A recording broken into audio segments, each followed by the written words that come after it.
Hey beautiful, welcome to Dr. Sarah's Café. This is your weekly refill where we take our time to savor the flavor of the week, which is a unique specialty blend of astrology, tarot, oracle, poetry, creativity, and intuition. This week, the flavor is expect better. Expect better. Expect better. Okay, so let's get into the ingredients that make up this expect better flavor. First, on the 13th of January, we have the full moon in Cancer, which is trining Uranus and Taurus and sextiling Neptune and Pisces. I've done a full moon video on this, which I'll link to in the description box below. So I won't dive into it too deeply, but it is part of the overall flavor of the week, okay? Now on January 14th, which I really want to unpack, is Venus square Jupiter. So the two benefic planets, the lovely, luxurious, beautiful, decadent Venus is squaring the big Santa Claus, go-getter Jupiter, larger than life, happy, jolly giant in the sky, okay? Now, all those squares can be known as like difficult or tense transit because these are two really nice, benefic, happy, beautiful, gift-giving planets. I think the square or the tension that might come from the square is sort of being more buoyant, being happier, right? And it's like a debate about, do I want chocolate chip cookies or do I want macadamia nuts? Do I want peanut butter cookies, right? Do I want cheesecake or donuts, right? And so it's this kind of, there are multiple forms of beauty, multiple forms of goodness, multiple forms of opportunity on offer here. How do I choose and discern which ones are most aligned with my authentic joy, my sincere values, my future hopes and aspirations, and also which ones are most viable, which ones are most feasible versus which ones are just kind of pie in the sky, my imagination running away with itself, but not necessarily something I want to dedicate my time and energy to. Because later on in the week, we'll have Venus conjunct Saturn, which says it's great to want these things, but what are you willing to work for? What are you willing to commit to for the long term, okay? So Venus square Jupiter, any kind of aspect between these two beautiful planets bodes well, okay? Then on January 15th, we have Mars opposing the sun. Remember, Mars is retrograde, and Mars is a big part of the full moon video. So again, make sure you watch that if you haven't. But a couple of days after the full moon, it's opposing the sun directly. And Mars, I see Mars as the warrior or the knight that serves the king, which is the sun. So the sun being the royalty and Mars sort of being the warrior that, fights for the king. It's like when the knight or the warrior comes back to report to the king and the king says, how's the mission going? Have you completed the mission? How much more resources do you need to complete the mission? Has the mission failed? If it failed, why has it failed, right? And so Mars, I think, has a reckoning with this opposition to the sun. And so for us personally, what is something we have been fighting for, a mission we've been on intentionally, consciously, or unconsciously, right? That's part of the danger with Mars, is that we might have been fighting battles that we didn't really intend to fight, or that we weren't really aware that we were actually fighting, or we thought we were fighting one battle, but really our subconscious was trying to fight a different battle, right? And so this could bring a nice heart-to-heart with ourselves and our higher selves, right? With our lived reality and our soul or our spiritual team. And really having a reckoning for the sake of realigning the mission, right? So getting back on track with what the original mission is, right? So you might have lost the plot at some point with this Mars energy and it going retrograde, having this sort of serious conversation with the sun in opposition. It could feel sort of humbling. Yeah, it could feel really humbling, but don't get so caught up in ego and try to save face, right? And if you are being humbled with this opposition to the sun and saying, yeah, I lost the plot. I got carried away on this other side quest, this other fight that wasn't the main fight. I got caught up in this battle and, sabotaged the larger war, or whatever metaphors you want to use.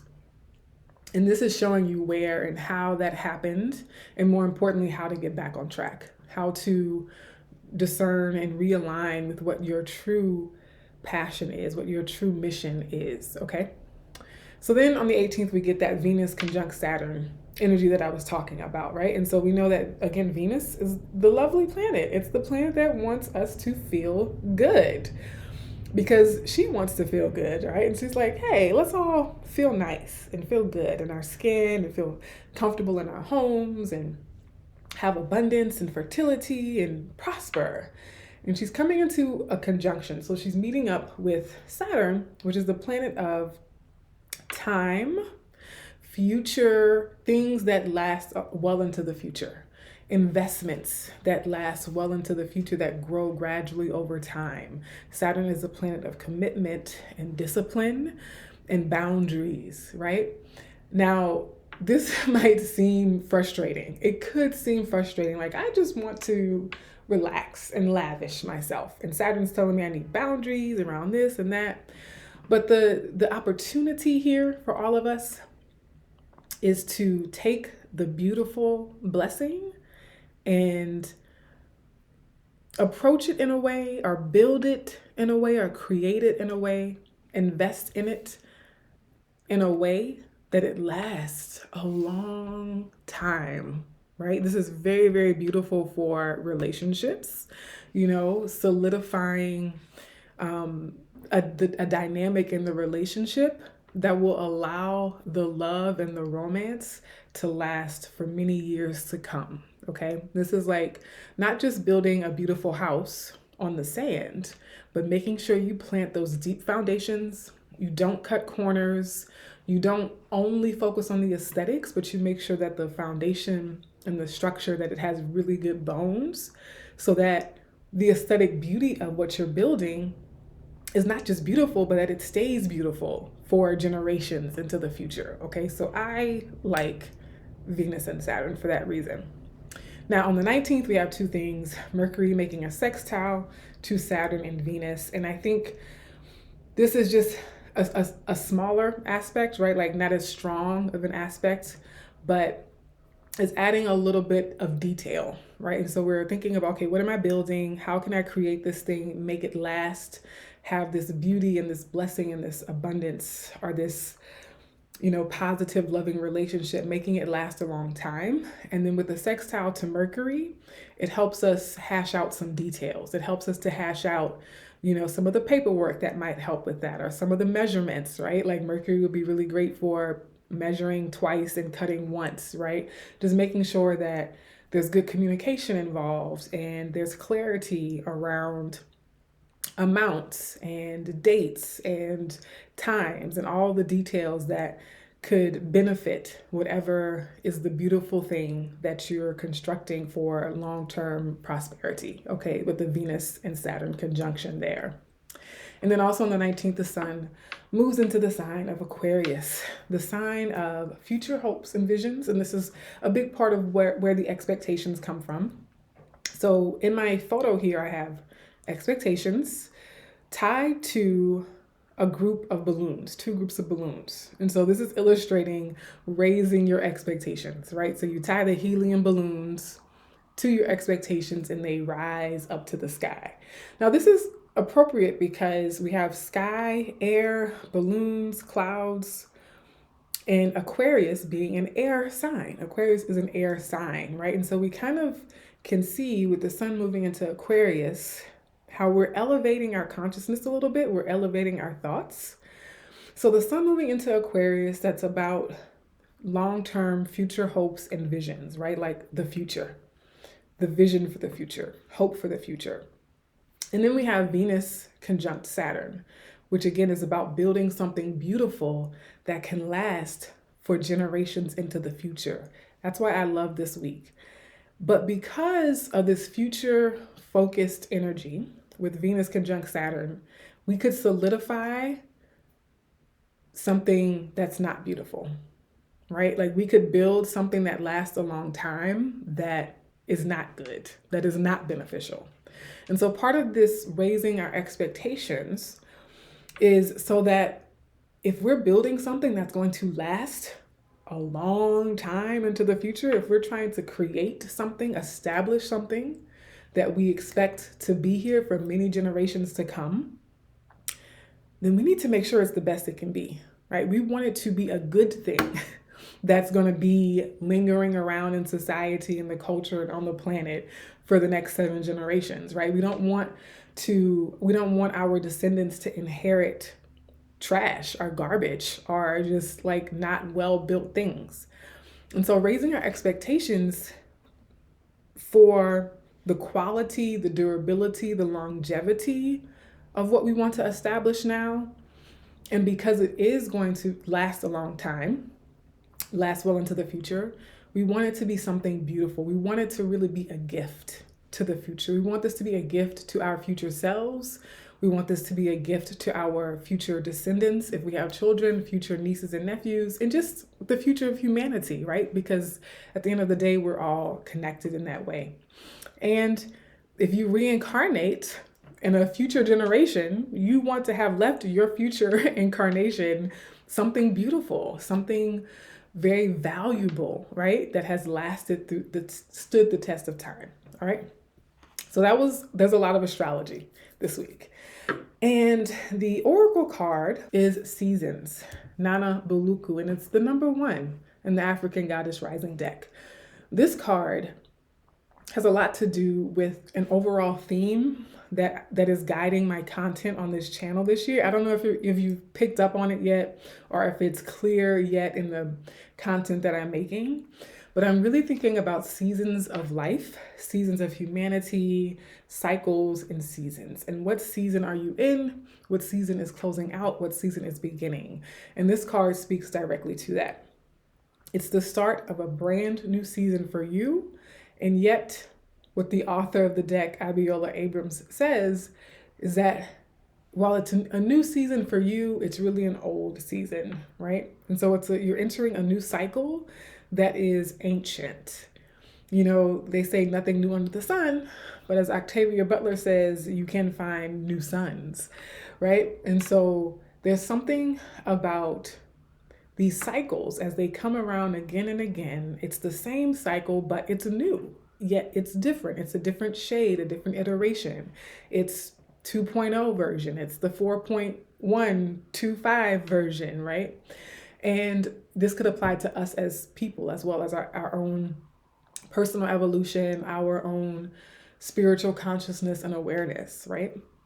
And it's still January, so we're still at the beginning of 2025 when this video comes out. And a lot of people are still thinking about the new year. And are we going to accomplish our goals? Are we making progress? Have we already abandoned our New Year's resolutions? Have we already gotten off track for our quarterly, our monthly, our weekly, yearly goals? And this kind of can remind you that, you know, every day is a new season. Every week is a new season. So if we feel like we didn't quite achieve or accomplish the vision in the previous season, there's nothing stopping us from planting new seeds and going for that vision again, continuing that vision into the next season. And then the other thing with seasons is when you read the guidebook, it's talking about feeling stuck and the realization that you're not actually stuck, you're just clinging to the past. And so you have to have the courage to create this new season, to step into this new season. Some people look at a new season with fear. They're like, I don't want a new season. Like, I don't know what's going to happen in that new season. Like, I just want to stay where I'm at. I want to stay with the old, cling to the status quo. Like, don't bring about any change. But we know the only constant is change. And so we can't look at new seasons from a place of fear.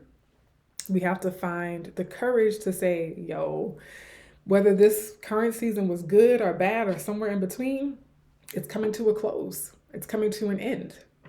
And now I have to turn my face towards the rising sun. I have to say, okay, I'm ready for a new day. Gwendolyn Brooks, even if you are not ready for the day, it cannot always be night, right?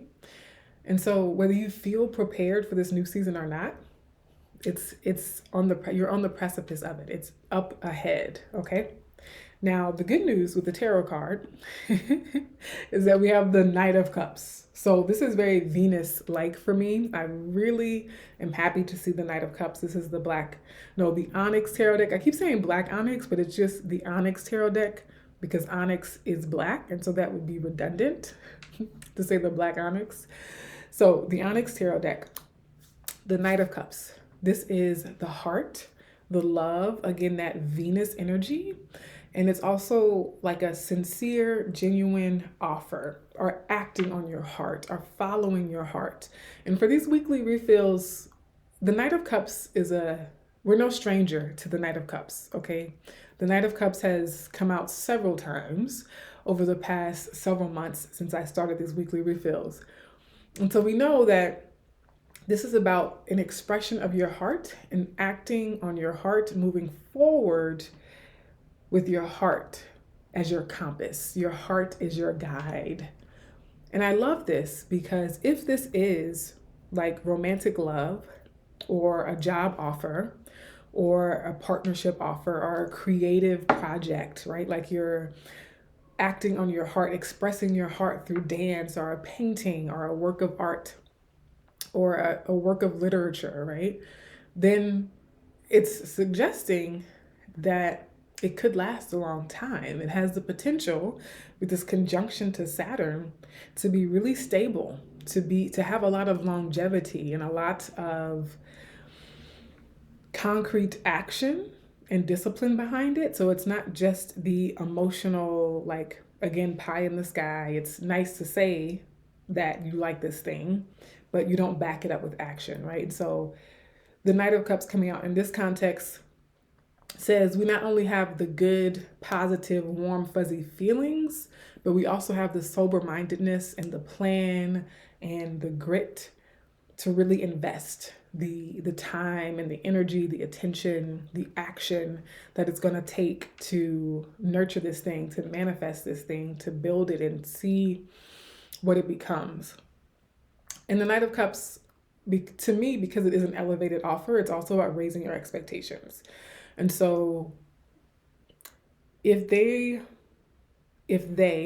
whether it's a job or a romantic partner or an artist that wants to collaborate with you, a friend, a family member, whatever, you're trying to move into a new apartment and you're looking at the terms of the lease, like, is it something you love?